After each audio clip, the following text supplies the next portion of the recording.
tayo'y pumupunta na sa kabilang buhay. Because people grow old. Dahil tayo'y tumatanda, ano ang dapat tandaan? Salamat Panginoon dahil sa buhay na nagmumula sa inyo. Ipinahihiram niyo mga sandali. Salamat sa lahat ng ipinalalasap niyo sa aming mga karanasan. Sa sandaling ito, patuloy niyo po kami Panginoong pakapuspusin ng inyong Espiritu. Salamat sa inyong pagpapatawad at paglilinis. At ngayon humihiling kami ng katuruan, kaliwanagan, pag-akay mula sa inyo. Kayo po ang mangusap, Ama. Hinihiling namin ang lahat sa ngalan ng iyong anak na si Jesus. Because people grow old. Ecclesiastes 12:1, keep your Creator in mind while you are young. Habang maaga, habang bata pa, isa-isip na ang Panginoong lumikha sa atin. Which really means live correctly on time. At paulit-ulitin ko yung word na on time, which the dictionary defines as meeting an appointment. Meeting a prescribed time. A time set by someone else or something else. Kaya pag sinabing on time ka, nando ka sa usapan, may kausap, may katipan, o may nagtakda ng oras. Live correctly on time sa itinakda ng Diyos as early as possible. Tama na agad sa simula para ma-enjoy sa mahabang panahon ang tamang pamumuhay. Hindi kung kailan matanda na tsaka palang itatama. Napakarami ng dalang pasanin na bunga ng mga kamalian. And live correctly in time. Tanda ko yung turo sa amin ng English teacher namin nung high school, ni Dr. Arsenia Lagasca. Dinefine niya yung on time at in time. In time naman means early enough. Not too early, not too late. Tama lang, bagay pa rin, pwede pa, at pwede na. So you arrive on time for an appointment, but sometimes you arrive in time for the meal. Na tiyempo, tama-tama, pwede, kahit hindi yun appointment. And you live correctly not only on time, but also in time. Whenever possible, tuwing pwede, kung pwede na at pwede pa, live correctly. In fact, because people grow old, live correctly now, all the time. Bakit? Kasi ang itinatanim, inaani. Ano bang ibig sabihin ng godly life? Marami. Pero sa ating purposes today na may kinalaman sa pagtanda, magtanim ka ng kailangan mong anihin. Bukas, sa makalawa, sa isang linggo, o magtanim ka ng gusto mong anihin. Yun ang tamang pamumuhay. Gusto mong haling ka ng kapwa, magmahal ka. Gusto mong alagaan ka ng mga anak mo pagtanda mo, alagaan mo sila habang bata sila. Gusto mong umani ng maraming mga makakain, magtanim ka ng pagkain, or equivalent nun sa practical na buhay. Live correctly. Mula pinakaunang araw na meron tayong isip, hanggang dumilim ng ating isip o sumakabilang buhay, and all the points in between. So if you cannot live correctly on time, at least be in time. Yung pwede pa, abot pa, pwede pang may anihin kahit may edad na. Ecclesiastes 12:1, in years to come, you will be burdened down with troubles and say, I don't enjoy life anymore. Darating daw yan sa panahon ng tao na sasabihin, hindi na ako enjoy sa buhay. Lalo na kung may nararamdaman, lalo na kung malungkot, lalo na kung kapos. So enjoy life on time. Kasi dumarating yung panahon, hindi mo na pwedeng ma-enjoy. Tapos na yung appointment mo with enjoyment. May mga enjoyment na may ka-appointment ka. May ka-appointment ka na mag-enjoy sa ganung panahon, sa ganung oras. Keep that appointment. Huwag ka maging huli. But, kung sakasakali man na nagmintis, dumaplis, enjoy life in time. Marami namang pwede pa eh. O, pwede na. And enjoy life all the time. Bakit?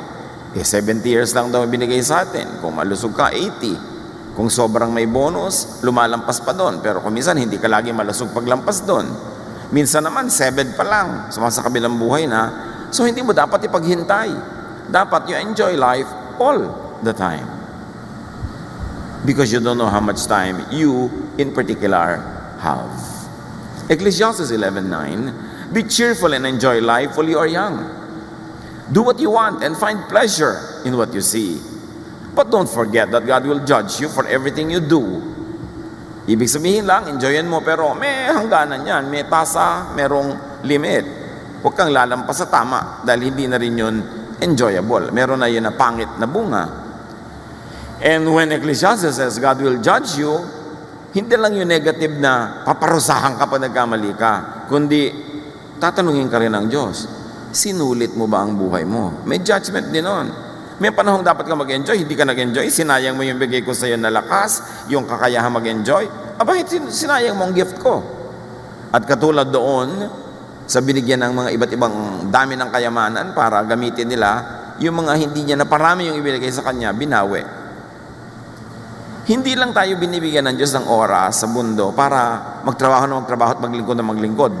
Bagamat kasama yon, pero meron din kasama yon na space and time for enjoyment. And we will also be accountable to God pag hindi tayo nag-enjoy. Marami kasi kumisang misrepresentation ng religion na puro tiis dito, sa langit ka bumawi. Imbento ng tao yung katuroan na yun. Pero ang Diyos, ang gusto niya ang mga tao mag-enjoy. Kaya tinuruan tayo ni Jesus na makilala ang Ama na gusto niya tayo mag-enjoy sa buhay. To the point na ang unang miracle ni Jesus ay lumikha ng alak mula sa tubig just to extend a party that would have abruptly ended because there was no more wine. Kilala ba natin ang Diyos sa paraan ng pagpapakilala ni Jesus? Ecclesiastes 9:9, enjoy life with your wife, or of course with your husband, whom you love all the days of this life that God has given you. Which really means don't waste time. And part of that is share time with people that you love and people who love you. Because by sharing good moments with people you love or people who love you, you not only enjoy that time, but you also multiply it. Because people that we love and who love us multiply our joys, divide our sorrows. Sabi niya, enjoy life with your wife. Hindi yung wife ng iba. Yung wife mo, yung partner mo. For this is your lot in life and in your toilsome labor under the sun. Don't default on this. At nauunawaan natin na marami mag-asawa ang kailangan kahit temporarily magkahiwalay sa paghahanap buhay. Pero huwag naman pag-uwi mo, nakakabaong ka na. Huwag naman pag-uwi mo, ang tanda-tanda mo na parang na lang kayong magkapatid. Sayang. Binibigyan ka ng Diyos ng kapartner sa buhay at hindi naman lahat ay may ganong klaseng blessing. Dapat don't default on that privilege. Dapat huwag masyadong mahaba ang oras na magkahiwalay sa pagtatrabaho kasi ang pera, hindi mauubos ang pangangailangan dyan. Una, maghihiwalay kayo para lang makabayad sa mga utang. Mamaya, para naman makabili ng kaprasong lote. Siyempre, pagkatapos kailangan lagyan ng bahay. At siyempre, liba na lang napakarami mong pera, doon ka na makakabili sa mga angono, pililya, sa mga maragundon. Kasi medyo malayo-layo na yun. Doon mura-mura. Bakit mahal na rin doon. So ngayon, ano mangyayari? Kailangan mo ng kotse. So pagkatapos, by then, mag-aaral ng mga anak, hanggang mag-college. Pag-uwi mo, hukluban ka na. Mabuti kung magkasama kayo. Kung hindi, sayang. Sabi ng Bible, enjoy life with your partner. Ipaglaban yun. Huwag laging puro pera lang. Dapat alam natin kung hanggang saan ang pwedeng ipaghiwalay natin dahil sa pera at hanggang saan ang tama na yan dahil dapat magkasama naman. At yan ay sa lahat ng uri na magkasama, magkakapatid, magkakaibigan. There's a price to pay for being together. But be willing to pay that price instead of pay the price for other things. Ang tunay na nagpapasaya sa tao are activities at mga kasamang mahal mo sa buhay, hindi things that you can buy. Ecclesiastes 11:8, however many years anyone may live, let them enjoy them all. Kaya hindi gusto ng marami mga conservative priests ng Israel ang Ecclesiastes at ayaw nila kay Solomon. Kasi si Solomon, among the teachers in the Old Testament, isa siya sa konting nagtuturo ng itinuturo rin ni Jesus. That you must enjoy life because it's a gift from God. So, kay short, kay long, huwag magpalampas, huwag maghintay. Kaya kung minsan ako rin ay medyo naawa sa mga kababayan natin, mga OFW, nasa abroad, ang lahat ng kinikita halos ipadala sa pamilya.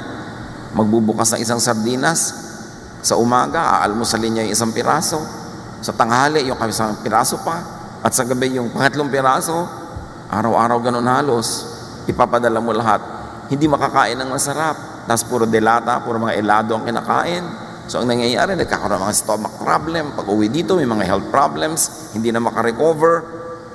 At yung mga hindi niya nakain na matagal, hindi na halos din makain pagdating ng panahon.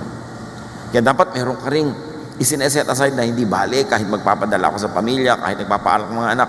There are moments na papasarapin ko naman yung pagkain ko. Hindi ako lagi magtitipid at magtitiis.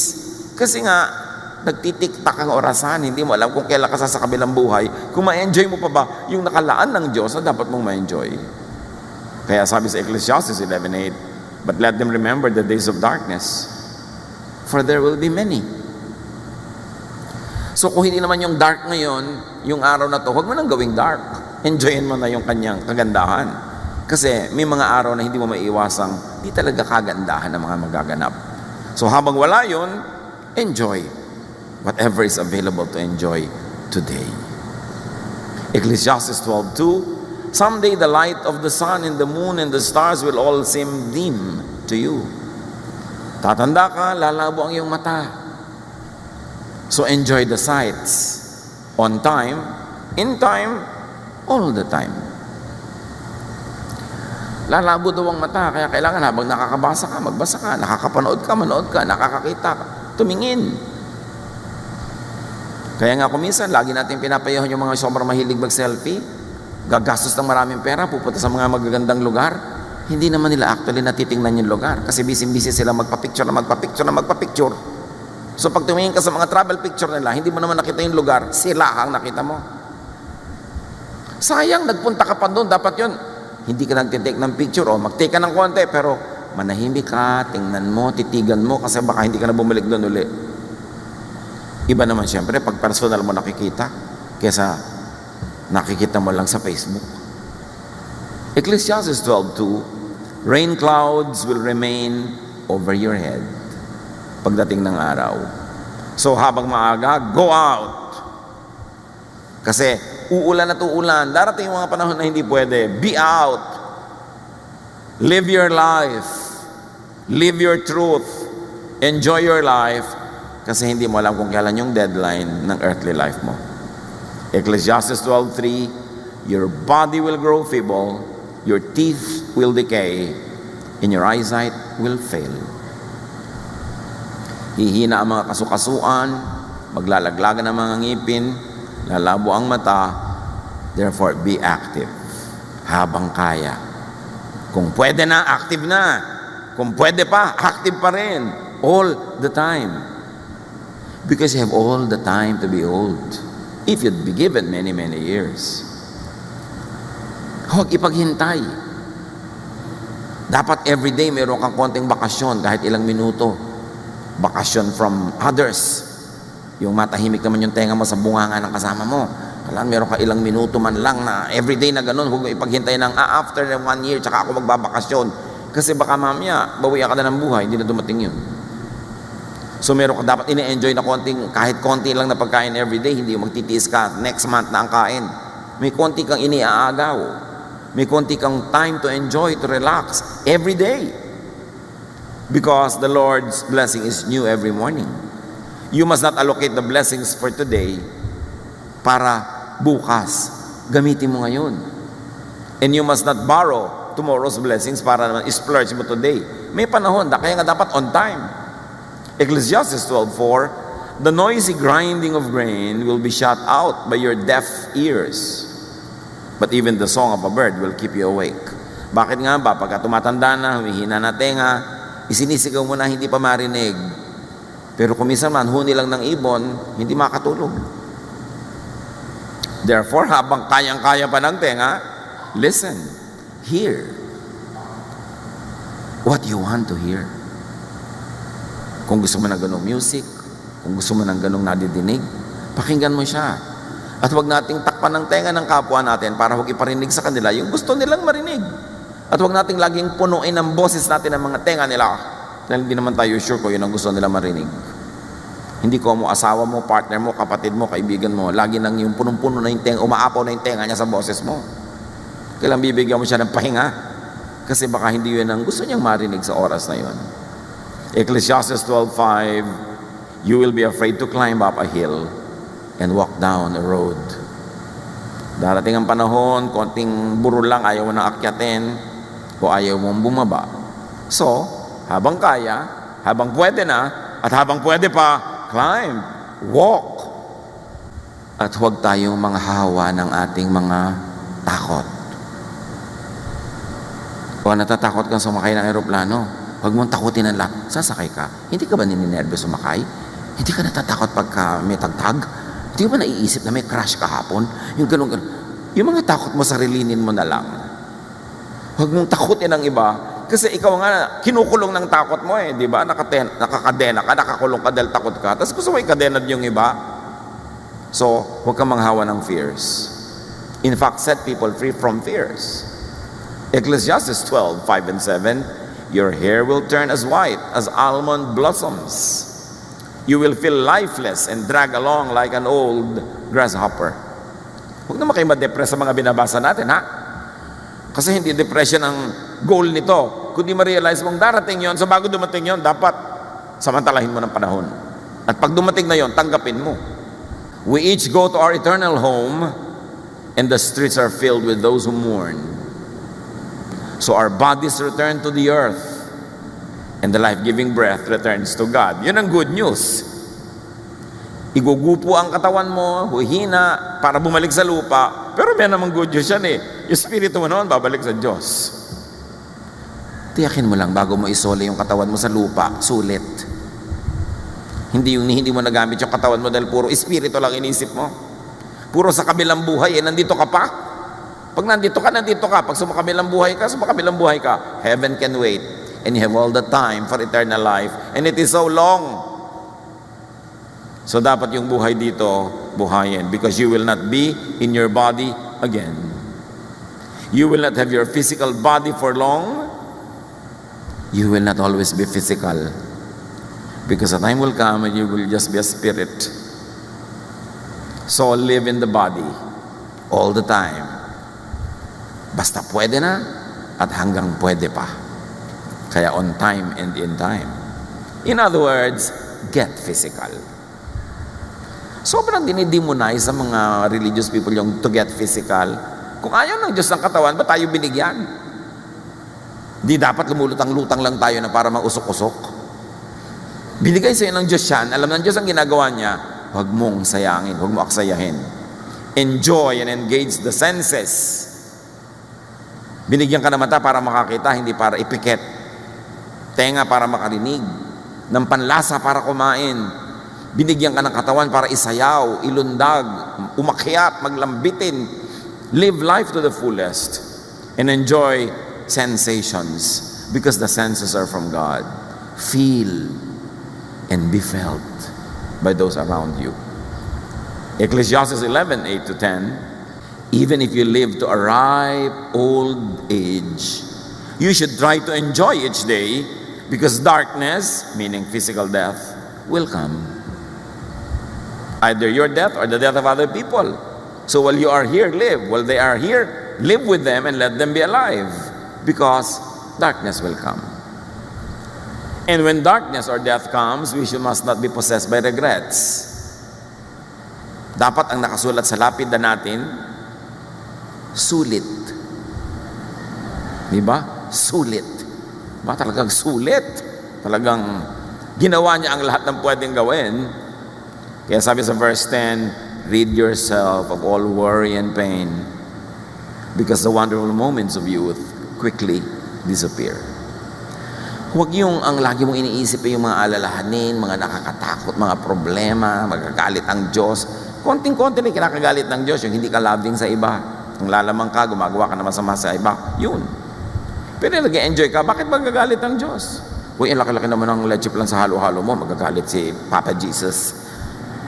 Yung mga tao, lagi ang tingin na lamang sila sa Diyos, lagi na lang magagalitin. Do not rob the youth of their youth. Mga matatanda, yung mga youth, hayaan nyo maging youth. Huwag nyo sila itulad sa inyo kasi matanda na kayo, sila hindi pa. Huwag nyo pilitin sila na kumilos na parang kayo, kaya nga kayo mahinin, hindi naman dahil mahinin, may rayuma kasi. Di ba? Nung nga mga bata pa kayo, hindi rin kayo magagaslaw ng konti. Yung lagi pag may masaya, pinandidilatan, pag may malakas tumawa, pinandidilatan. Pag may kasamang BF, galit na galit ang mga titang old maid, ano inggit? Ba't ayaw nyo mag-enjoy ang mga bata? Itutulad nyo sa inyo? Siyempre, dapat merong bodo, merong iniingatan, merong hangganan, pero huwag sobrang pigil. Kasi hindi naman sila bata matagal eh. Sandali lang. Sandali lang. Pag lumampas, kaya tuloy ang tanda na, doon nagbabata-bataan. Kasi bumabawi. Do not fast forward old age because you have all the time to be old. Meron pa, huy, ang tanda mo na, ba't ganyan ang suot mo? Kailan ko pa isusuot sa burol? Hindi ko na nga naisuot nun, hindi ko pa isusuot ngayon. Pipigilan mo pa ako. Puro tayo pigilan ng pigilan. Ba't nga ba? Anong culture yon? So prepare for and address senior issues like illness because it will happen 99% of the time. Therefore, as early as possible, live as healthfully as you can.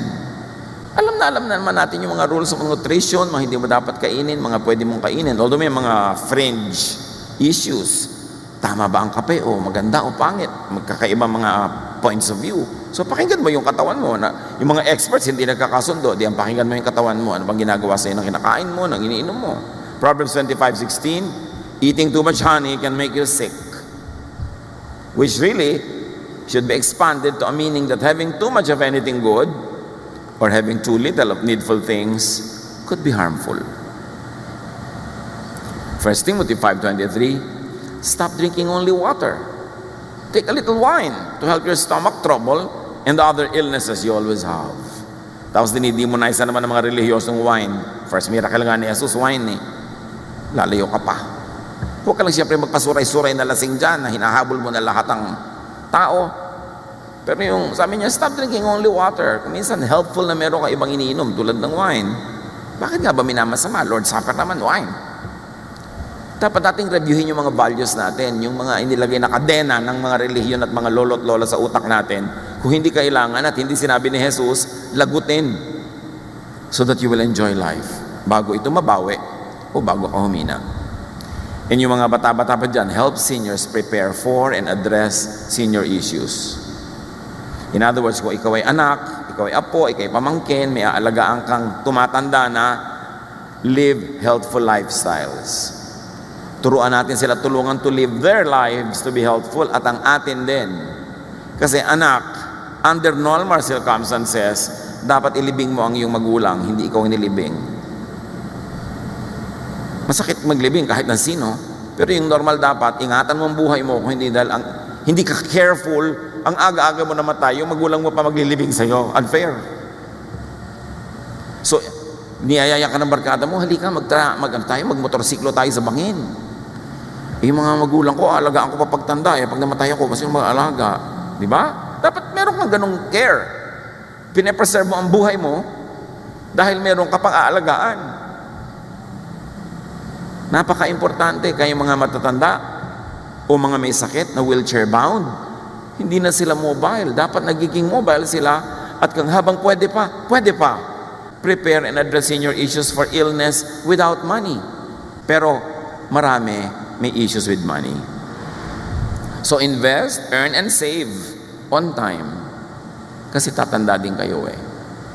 Hindi yung ting may pera, uubusin sa gadget, uubusin sa latest. Alam niyo yung cellphone na yan, every month may bago. Pag sinundan mo yan, hindi ka natitigil bumili. Basta nakaka-text ka, nakakatawag ka, hindi ba sapat yun? Talagang kailangan mo ilagay yung buong Encyclopedia Britannica doon sa loob. Hindi mo nang binabasa. Importante na mag-save. Mga young people ngayon, puro gastang inaatupag. Palibas at maraming kumikita ngayon na young people. Pero lahat na ng uri ng kape, sinisikmura kayo ng iniinom. Ang mahal-mahal. Kailangan mag-save kayo and help seniors earn or save by not needlessly asking for money from them. Pag yung magulang natin, matanda na, tayo naman, mga nasa edad na, dapat mabaligtad na, hindi na tayo hingi ng pera. Tayo na ngayon dapat magbibigay. Help seniors earn or save by giving them money. Not to keep on asking. Hindi yung 50 anyos ka na, humihingi ka pa sa nanay mo ng panload. Kailan pa siya magpapahinga? At sa lagay, lagi na lang ikaw ang aalagaan niya. Kailan pa yun mababaligtad? Kaya napakasama niyang drugs. Kuminsan yung natutunaw ang utak ng mga nagiging sobrang dependent, ang tanda-tanda na, pati yung laman ng savings ng nanay niya, ninanakaw pa kuminsan dahil nasisira ang isip. Kaya mahalagang bantayan mo sarili mo, magpakatino ka, magpakayos ka, kasi may magulang kang dapat mo itaguyod. Pag hindi ka nagpakatino, di ikaw pa rin ang itataguyod ni magulang. Hindi na mare-reverse yung mga roles nyo. Mark 7:11, sabi ni Jesus sa mga religious people, na yung mga religious people, sinusursulan yung mga tao na kahit hindi nyo na ibigay sa magulang nyo yung pera nyo, ibigay nyo lang sa temple, okay na yon. Sabi ni Jesus, you let people get by without helping their parents when they should. You let them say that what they own has been offered to God. You won't let those people help their parents. And you ignore God's commands in order to follow your own teachings. So pinapagalitan ni Jesus yung mga religious leader na sinususulan yung mga tao, basta i-donate nyo sa temple kahit hindi nyo na ibigay sa magulang nyo. Sabihin nyo, binigay nyo sa Diyos. Sabi ni Jesus, invento nyo yan. Ang gusto ng Diyos, yung mga magulang, bigyan nyo.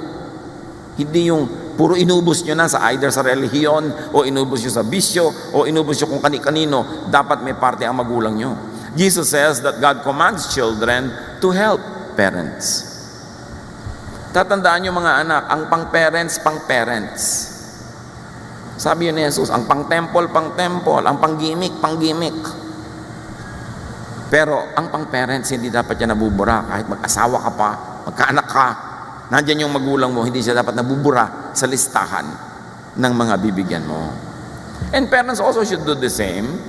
Kasi may mga magulang naman na hindi naman nagiging mabuting magulang. Yung pera nila, pang kanila lang. Hindi nila buhayin yung mga anak nila. Inuubos sila sa sarili nilang mga lakad, sarili mga bisyo. Sabi ng 2 Corinthians 12:14, children should not have to save enough for their parents, but parents for their children. Yan ay sa mga bata pang children. Sa may bata pa mga anak, hindi kailangan sila ang bumuhay sa magulang. Dapat magulang ang bumuhay sa kanila. Pero pag tumanda na yung mga magulang at may edad na yung mga anak, baligtad naman, sila naman ang bubuhay sa magulang nila. You exchange places. You reverse roles. Pero sabi, hindi ang bata-bata pa ng anak mo, doon ka na nakaasa, ang lakas-lakas mo pa. Yung mga anak mo ang aasahan mo. No. Dapat ikaw ang magtaguyod sa kanila. At pag mahina ka na, sila naman ang magtataguyod sa iyo. We should prepare and address senior issues like illness without care or caregivers. Yan ang concern ng mga matanda. Paano kaya pagtanda ko? May mag-aalaga kaya sa akin? Kaya ang mga matatanda, mga magulang, sinusuri ang mga nobyo-nobya ng mga anak nila. Ang tinitingnan ng magulang, ito kayang babaeng ito na girlfriend ng anak ko, alagaan kaya ako nito pagtanda ko?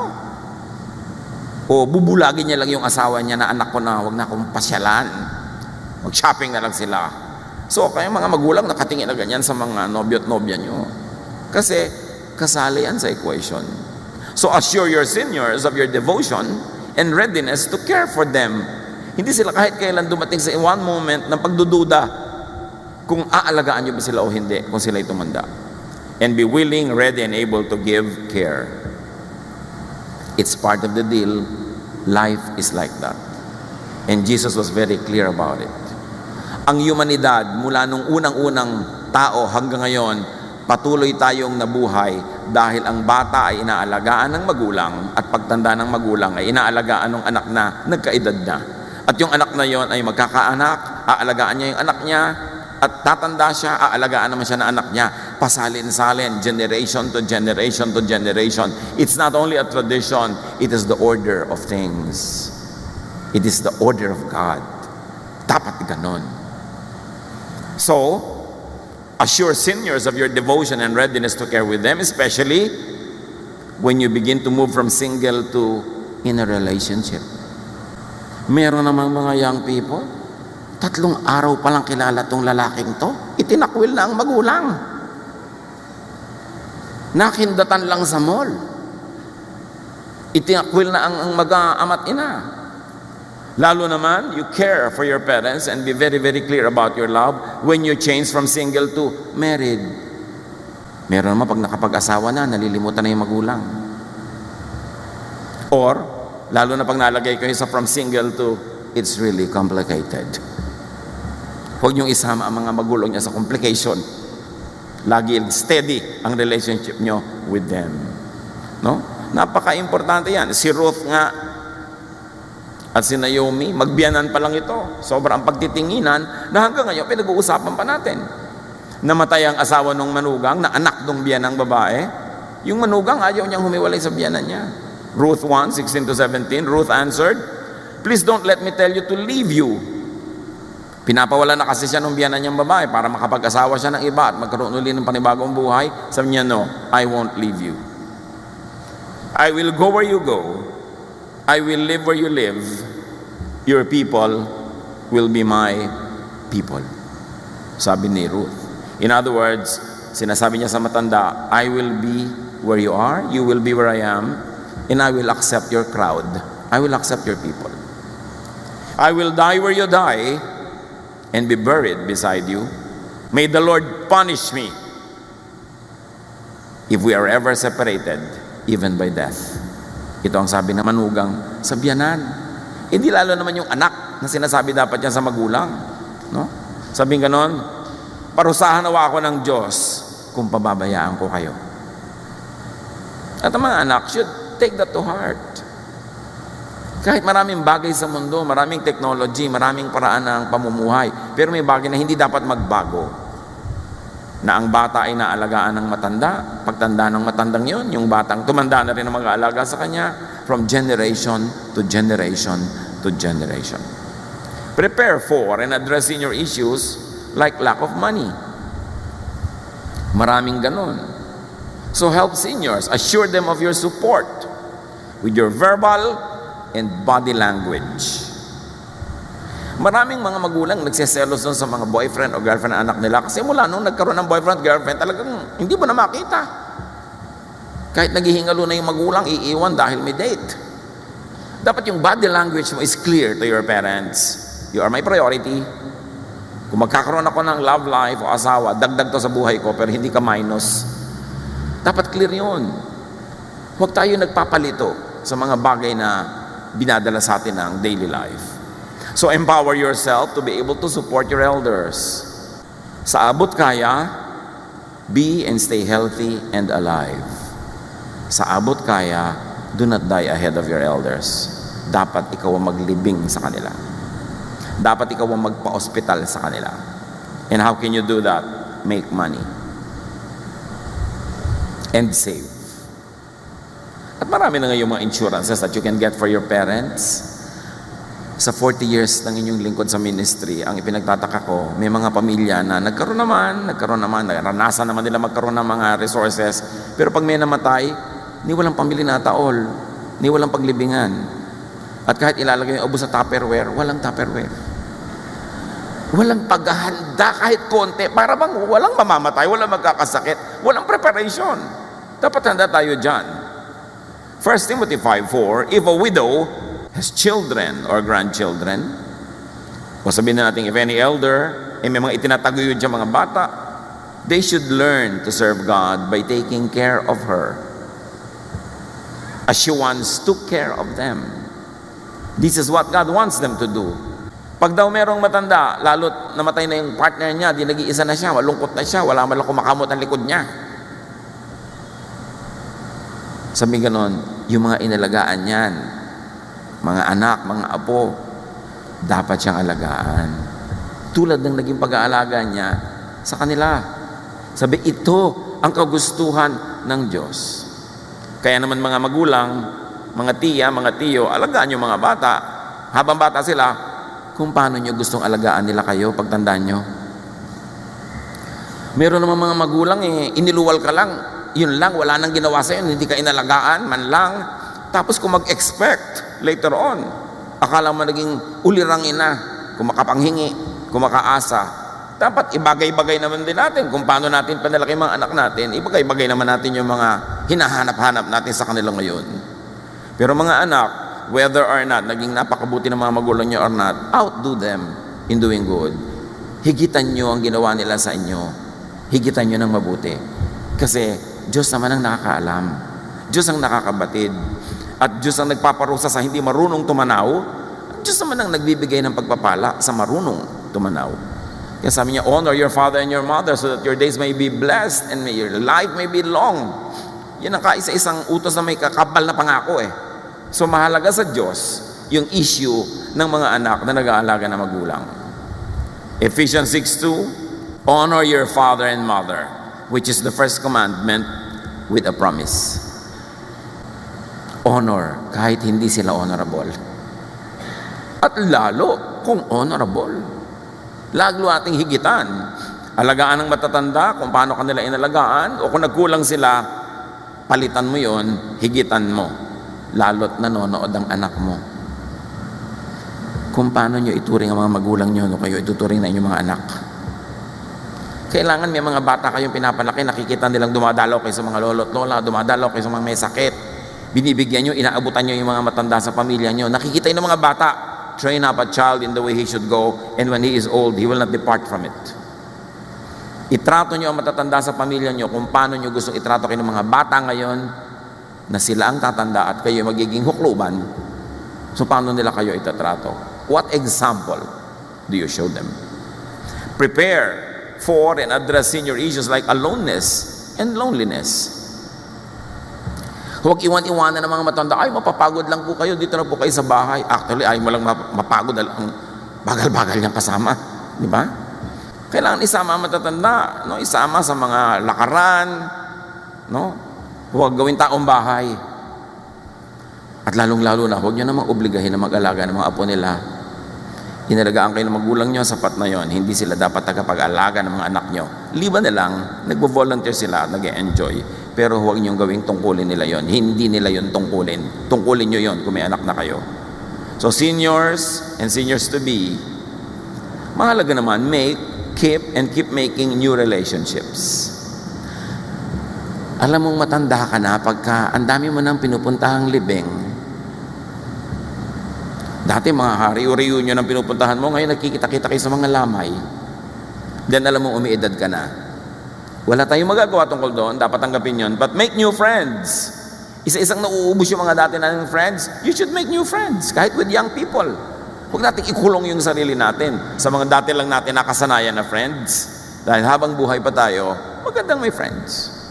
Psalm 71:9, don't throw me aside when I am old. Don't desert me when my strength is gone. It is actually a prayer, but it would also be a message to everyone around us. Si David, nung tumanda na, maski hari, may mga pangangailangan. 1 Kings 1:1-4. King David was now an old man, and he always felt cold, even under a lot of blankets. His official said, Your Majesty, we will look for a young woman to take care of you. She can lie down beside you and keep you warm. They brought her to David, and she took care of him. Yung mga iba naman mga chismosa, biyudo na nga ito, may edad na, tapos nakitang may kasama ang bata-bata. Ang bata ng kasama, nakita mo ba? Anong gusto niyong isama? Mas matanda pa sa kanya, di aakayin pa niya? Matanda na nga siya, gusto niyang ma-encourage sa mga bagong dugo na masigla. Kailangan makumuha pa siya ng mas matanda pa. Yun naman mga chismosa, lagi na lang, kita-kita mo yung kasama. Yan ang mga killjoy sa buhay, no? Mga malulupit ang dila. Alam niyo ang napakalupit ng chismis? Pag chismosa kayo, dahil niyo si Hitler. Sa dami ng mga sinusugatan at mga pinapatay. Yung tao, hindi mo alam kung anong problema pinagdaanan. Ba't buhay pa siya ngayon? Paano siya nag-survive? Tapos nag-i-enjoy siya ngayon, mamasamain mo na. Hindi mo naman alam ang buong buhay niya eh. Hindi mo alam ang background. Alam niyo, napakarami nating hindi alam para tayo manghusga. We don't know. Kung minsan makikita mo, merong isang tao, uy, bakit naman yung tao na yan? Maluwag sa buhay, yung mga kapatid niya ang hihirap, di malang tulungan. Anong malay niyo kung naghihirap na nga siya katutulong? Anong malay niyo kung wala ka kwenta-kwentang tulungan yung mga kapatid niya? Huwag niyo i-judge. You don't know. But people are only just trying to survive. People are trying to make sense of life. And people are trying to make the most out of the little that there is. So help by assuring seniors of your presence, by providing seniors with your presence. O kung hindi nyo sinasamahan ang mga nanay nyo, mga tatay nyo, ibilin nyo ng kasama. Ikuha nyo ng caregiver. Sabihin nyo, nanay, manood po kayo ng sine, libre naman ng senior, o etong kasama nyo, libre nyo na rin. Pag nilibre ko na, hindi ko kayo pwedeng samahan, pero eto, ganon. Pero nyo silang bulukin sa bahay. John 21:18, I tell you for certain that when you were a young man, you dressed yourself and went wherever you wanted to go. But when you are old, you will hold out your hands, then others will wrap your belt around you and lead you where you don't want to go. So dapat hindi ganun ang mangyari. Kahit matanda na siya, kahit kayong gagastos, respect their wishes. Kung anong gusto nilang puntahan, sino gusto nilang kasama. Address senior issues like concern for the vulnerability and helplessness of their loved ones. Nakakakita ba kayo ng mga pelikula na mamamatay na yung matanda, naghihingalo na, nalalagot ang hininga, tapos sabi, teka, alagaan yung kapatid nyo, o magbibilin. Kasi concern ng isang matanda, yung iba niyang mahal sa buhay na talunan sa buhay, mga dehado. So, i-assure nyo sila sa abot ng inyong kaya na yung mahal nila na maiiwan, mamahalin nyo rin in their place. Tatangkilik nyo rin para tahimik sila. Genesis 37:3, Jacob loved Joseph more than he did any of his other sons because Joseph was born after Jacob was very old.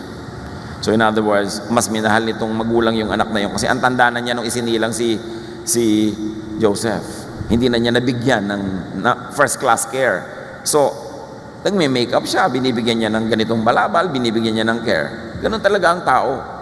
So, mahal yung magulang nyo, mahalin nyo rin yung mga mahal nila. Para matahimik ang loob nila. Kung ikaw naman yung anak na laging inaalala o alalahanin, help seniors by strengthening yourself. Ang pinakamagandang regalong maibigay nyo sa magulang nyo ay yung hindi na nila kayo iniisip at inaalala. Kasi okay naman kayo.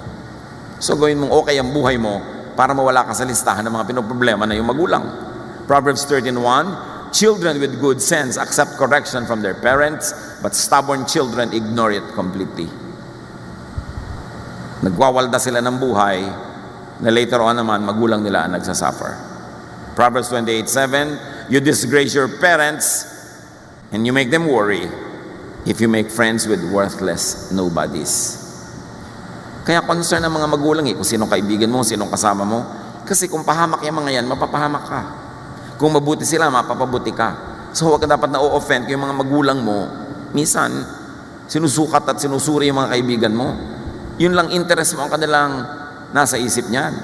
Proverbs 29:3, if you love wisdom, your parents will be glad. But chasing after bad women or men will cost you and your parents everything.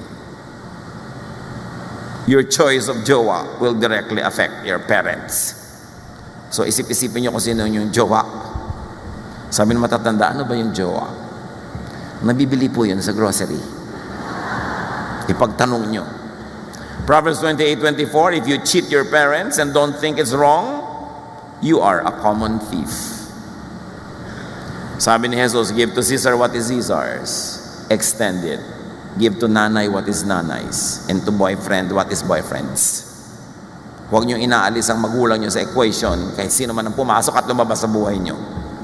Kasi permanent ang relasyon nyo sa inyong magulang.